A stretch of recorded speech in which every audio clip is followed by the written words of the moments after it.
မော်ဒယ်ဝတ်ထားတဲ့လူမျိုးလေးချင်းမိုင်ကရှမီးယားအစင်လေးလေးခုတစ်ခါပစ္စည်းအသစ်ထဲမှာပါပါတယ်ချင်းမိုင်ဝမ်းဆက်လေးတွေပစ္စည်းအသစ်ထပ်ရောက်ပါပြီသူကချီသားဟိုမှာတစ်ထက်လုံးဝခံစရာမလိုဘူးအသားထူပါတယ်ကရှမီးယားအစင်လေးတွေချင်းမိုင်အစင်လေးဖြစ်တဲ့အတွက်လေသူကလေဒီဇိုင်းချုပ်ပုံကအရန်စဉ်းစားစရာမလိုဘူးသူအစင်သူဒီဇိုင်းနဲ့ကိုပဲသူကအရန်မိုက်နေပြီဈေးတန်းအရာကြည့်မယ်ဆိုလို့ရှိရင်လေအရန်တန်တဲ့ပစ္စည်းတွေမှာပါရပေါ့နော်ဒီပြန်ရောက်လက်ကသမားလေးရဲ့အတွက်ဆိုလို့ရှိရင်လေလုံးဝရောင်းပန်းလာတဲ့ပစ္စည်းလေးဖြစ်တယ်လက်လီသမားလေးရဲ့အတွက်ဆိုလို့ရှိရင်လေရုံသွားကြောင်းသွားဒေလီကက်ရွှေနဲ့ဝတ်မယ်ဆိုလို့ရှိရင်လေဒါလေးကအရန်ကိုမှအဆင်ပြေတဲ့ outfit လေးဖြစ်မှာပါ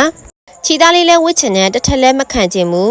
ဒီဇိုင်းကလည်းမယိုးဝဲနဲ့ဆန်းဆန်းပြားပြားလေးဖြစ်နေရမယ်ဆိုလို့ရှိရင်လေဒီချင်းမိုင်ဝမ်းဆက်လေးကလုံးဝကို 100% စိတ်ချရတဲ့ဝမ်းဆက်လေးတွေပါဆိုင်မှာလေးပစ္စည်းအသစ်လေးရောက်ထားပါတယ်လက်လီလက်ကစိတ်တိုင်းကြလာရောက်ရွေးချယ်ဝယ်လို့ရပါတယ်ရှင့်လက်လီဈေးလေးကတစ်စုံ1300မှလက်ကဈေးလေးကတက်တက်ရှိပါတယ်မင်းတို့ကမကွေးမျိုးကပါနော်ဆိုင်မှာစိတ်တိုင်းကြလာရောက်ရွေးချယ်ဝယ်လို့ရပါပြီရှင့်